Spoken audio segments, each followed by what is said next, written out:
Hi everyone, it's Eric, and I thought I'd start this video off in true Michael Bay fashion, with explosions. Okay, that's enough right now.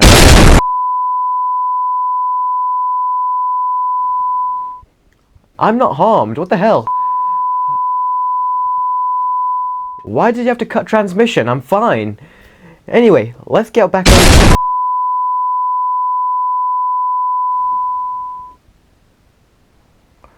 Okay, you know what? Enough. Take your damn explosions outside. Oh, damn you, Michael Bay. Anyway, let's move on to my review of Teenage Mutant Ninja Turtles.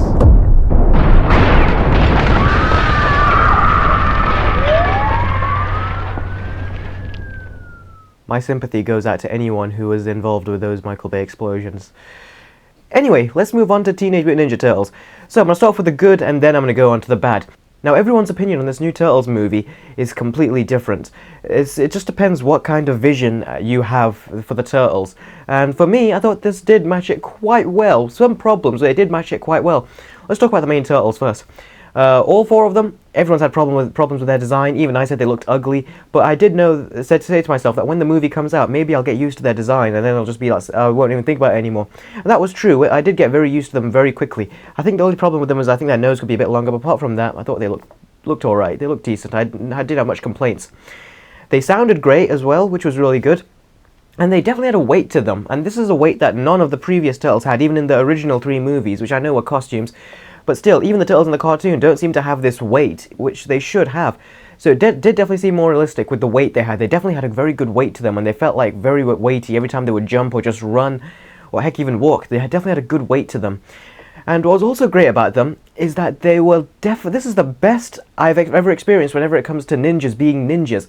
Whenever they appear, believe it or not, at least with the speakers I was in my cinema, I was using the new Dolby Atmos speakers, and the screen was almost as big as IMAX. It was almost like a jump scare every time they would pop out, like how ninjas would. And I have never experienced that before in a movie, where a ninja would just come out and I'd get a little jump from it. You see the characters get a jump in the movie, but you, the viewer who's watching the movie, would not get that jump. But I did get it with this movie, and I got it about 3 times, by the way. So that is props to them for that. And on 2 of the scenes, I knew the Turtles were going to come, but it still gave me a bit of a jump. The bit where Raphael said drive, right there. I knew that bit was going to come sooner or later in this exact scene, but when it did, it still gave me a bit of a jump like this. And I'm going to tell you this. Recently I saw Annabelle with my brother, a review that will come up eventually soon as well. And that movie is meant to be a horror, and the jump scares I experienced with Turtles, I did not experience at all with Annabelle. Yes, Turtles, which was not meant to be a horror movie or anything of the sort like that, or even that kind of thriller in a way, gave me more jump scare satisfaction than Annabelle, whereas Annabelle is just making a loud noise and there you go, there's your jump scare. This seems smart. They definitely seem like ninjas, and they felt like ninjas as well.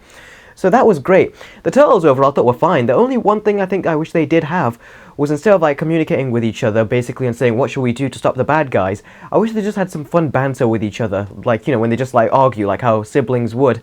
That would have been great, but hopefully that'll be more like segued into the next movie. And they did keep this movie a very good length. They didn't make it over 2 hours like many movies do become these days pointlessly.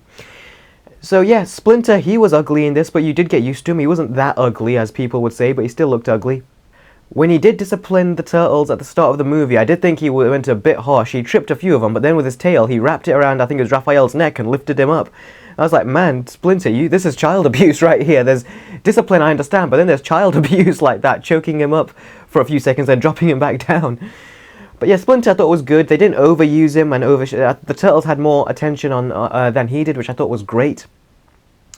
And overall, the Turtles I thought were wonderful. They did have a lot of great dialogue as well. Michelangelo, Donatello had great dialogue.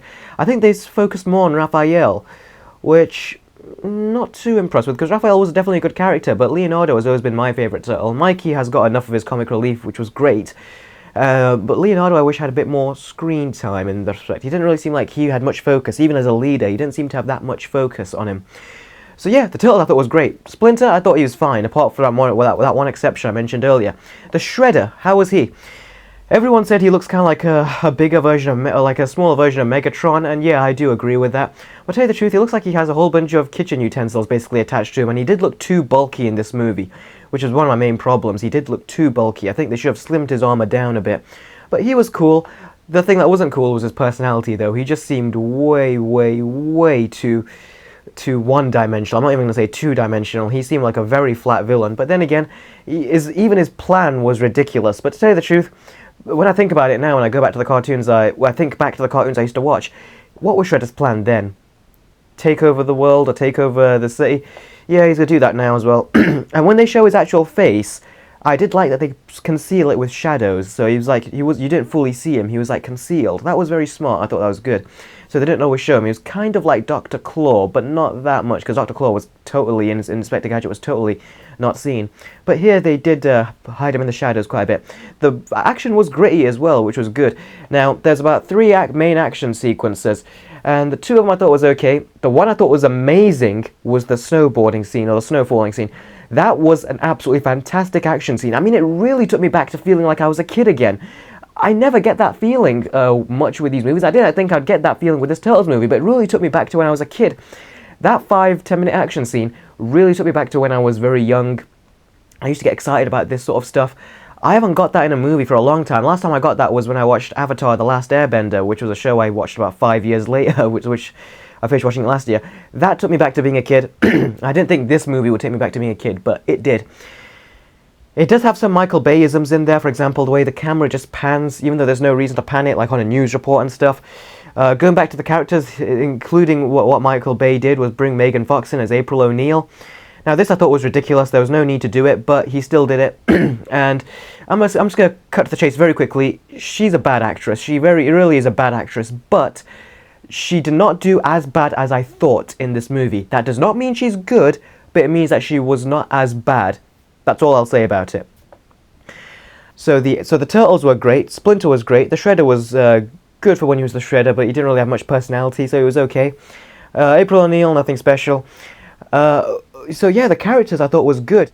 This movie I really enjoyed. I do not think I would have enjoyed it as much at home. I enjoyed it much more in the cinema when I watched it with the biggest and loudest screen that my cinema had to offer. I enjoyed it much, much more that way, and I know for a fact if I watched it at home, I would not enjoy this movie that much at all. So, I know this is a short review, but the Turtles I thought were great. My main problem with the movie, which I'll just close off with, is that the pacing was all over the place. It kind of felt like even though this movie is short and that it is structured quite well, the pacing did feel quite slow in a few scenes. And also some of the action scenes were just shot, even though it's widescreen, they were shot too close up. It's like you just see a turtle kick someone, then you wouldn't see you'd barely see the character like move off of the screen.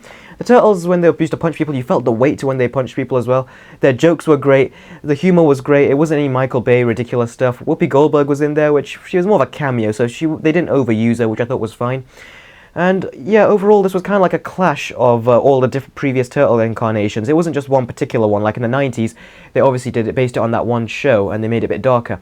This is not, it's kind of like takes a bit from the 2003 show I grew up with, definitely takes some from the old 80s show, because Channel 6, April O'Neil being a reporter, obviously that's sort of taken from the old show, and probably a bit from the new show, although I couldn't really find much similarities with it. And they most likely took a bit from the comics as well, so overall, I thought this movie was good. If I would give it a rating, I would give it a... There you go. I'd give it a 6.5 out of 10. Now, this is a very enthusiastic and optimistic 6.5 out of 10. It's not one of those 6.5 out of 10s where you're like, it's just okay. No, if you can watch it in the cinema, definitely watch it in the cinema. But only if you can watch it on the loudest screen, because that snowboarding scene, when the truck was rolling off, our speakers, we could actually feel, I could actually feel the sort of like shake going on in my chest. And it felt like I was actually there with these new Dolby Atmos speakers. Me and my brother, little brother looked at me as that bit was happening. He was smiling, I could see. And I wanted to look at him back, but I didn't because my eyes were just glued to the screen. That was a fantastic scene, and I would almost go as far to say it was almost worth the price of admission alone, even though cinema tickets nowadays, I would never say that because tickets nowadays are just way too expensive, but that kind of was worth the price of admission. I loved that scene. That was a once-in-a-lifetime opportunity. I was going to see that sort of scene in that cinema because I'm not going to pay to see the movie again, but that was a fantastically amazing scene. And yeah, overall, I really did enjoy the movie. So thanks guys very much for watching this quick review of the Teenage Mutant Ninja Turtles movie. I really hope you enjoyed it. And stay tuned for my review of Annabelle. I actually had some troubles with that footage I recorded previously, so I'm going to have to do it again. And if you want to know my thoughts and opinions on that, stay tuned to my channel and I'll review it very soon. Thanks guys very much for watching, and I'll see all of you